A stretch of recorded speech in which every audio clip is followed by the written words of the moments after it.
Hey everyone, and welcome back. So today, we're doing something a little different. We're not breaking down a single event or a scientific paper. Nope, today we're going exploring.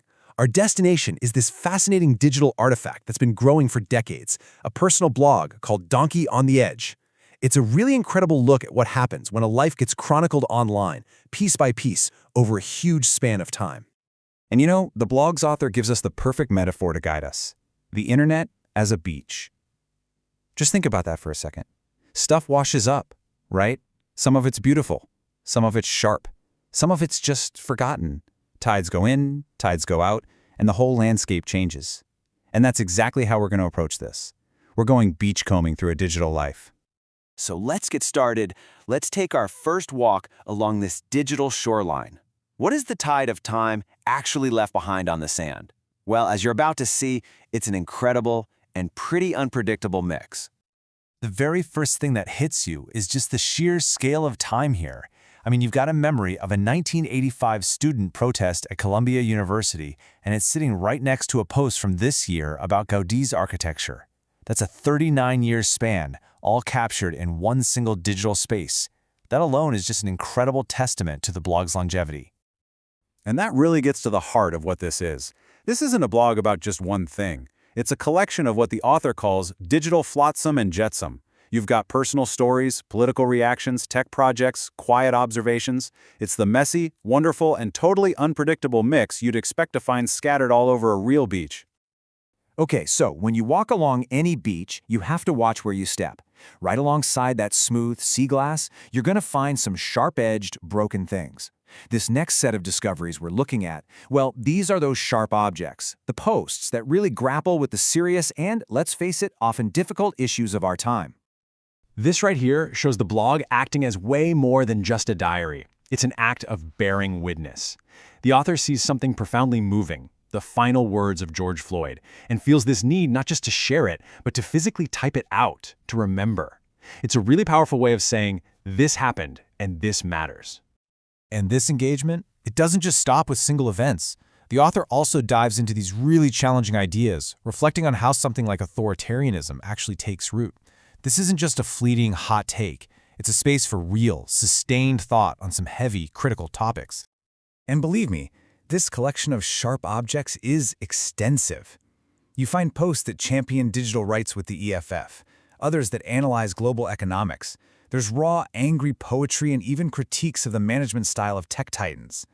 Every single one is a sign of active engagement, not just, passively scrolling through the news. But a beach isn't just about what washes up. It's also about the marks left by the people who have been there. So in this section, we're looking for footprints, the signs of a creator, a builder, a maker who is actively shaping the world around them, both the physical one and the digital one. And wow, what footprints they are! The blog chronicles this unbelievable project, building a wooden boat completely from scratch. And I don't mean from a kit, we're talking from felling the actual tree. The whole process, from that raw lumber to the final launch, was a 7-year journey of pure craftsmanship and dedication. It's such a powerful, physical counterpoint to the digital nature of the blog itself. And you see this maker's mindset pop up everywhere. There are technical posts about deploying code right next to these thoughtful critiques of product design. The same curiosity that leads someone to test a dry suit alternative for a canoe trip is the same curiosity that's applied to questioning an entire professional field. It really shows a mind that's just constantly building, testing, and exploring, whether it's with code, a canoe, or an idea. All right, now for the most personal discoveries. Every so often, on a beach, if you're really lucky, you might find something truly unique. A message in a bottle. Something intimate, something not meant for a wide audience, but just left to the currents.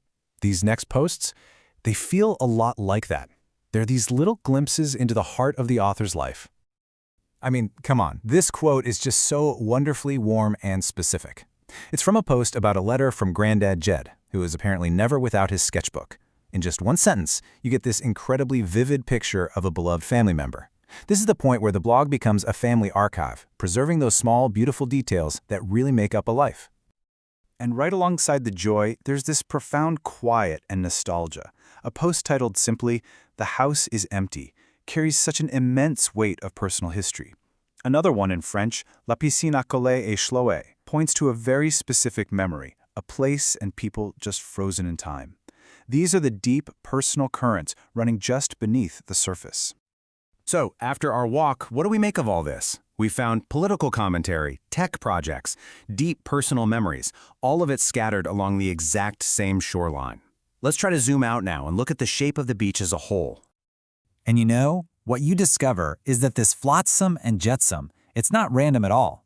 When you see it all together, it forms a mosaic. Each post is like a tiny tile, and together they create this detailed, authentic, and uniquely human portrait. This, right here, is the true power of a long-form personal blog.